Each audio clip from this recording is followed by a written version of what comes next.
श्री स्वामी समर्थ सगळ्यांना। कधी कधी तुम्हाला असं वाटतं का की तुम्ही खूप जास्त विचार करता पण बदल मात्र काही घडत नाही।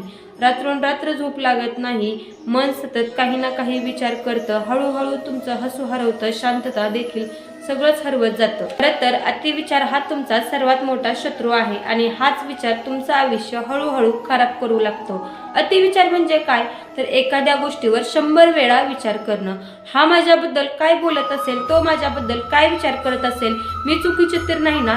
सर्वात अगोदर ज्या गोष्टीपासून तुम्हाला त्रास होतो त्या गोष्टीपासून तुम्ही लांब राहायला शिका, कारण ह्या छोट्या छोट्या गोष्टी तुमचं आयुष्य कमजोर बनवतात। विचार करणं हे चुकीचं नाही, पण अतिविचार करणं हे स्वतःला त्रास देण्यासारखं आहे। अतिविचारामुळे काय परिणाम होतात माहित आहे का? सर्वात अगोदर तर स्वतःवरचा आत्मविश्वास कमी होतो, तुम्हाला निर्णय घ्यायला कठीण होतं आणि तुमचं मन हे सतत नकारात्मक होतं। आणि सर्वात मोठी गोष्ट म्हणजे तुम्ही वर्तमानमध्ये जगणंच विसरता आणि तुम्ही उद्याची भीती घेऊन जगता। खरं तर हा आयुष्य जगण्याचा मार्ग नाही तर हळूहळू आयुष्य संपवण्यासारखं आहे। आणि या जगात तुमच्या इतका तुमच्याबद्दल कोणालाही विचार करण्याचा वेळ सुद्धा नसतो। तुम्ही ज्याच्याबद्दल विचार करता कदाचित तो त्याच्या आयुष्यात खूप बिझी असतो।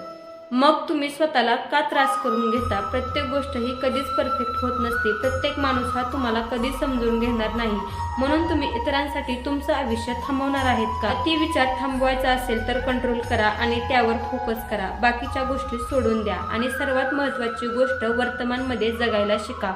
कदाचित कधी चुकून मनात विचार आला तर स्वतःलाच प्रश्न विचारा की हा विचार मला मदत करेल का आतून तोडून टाकेल? तोडत असेल तर तिथेच थांबा। तुमचं आयुष्य खूप सुंदर आहे, फक्त तुम्ही त्याला कठीण बनवत आहात। म्हणून अतिविचार करणं सोडून द्या आणि मनसोक्त जगायला शिका, कारण जो अतिविचार करतो तो जगण्यापेक्षा जास्त सहन करतो। विचार आवडले असतील तर नक्कीच लाईक आणि चॅनलला सबस्क्राईब करा। श्री स्वामी समर्थ।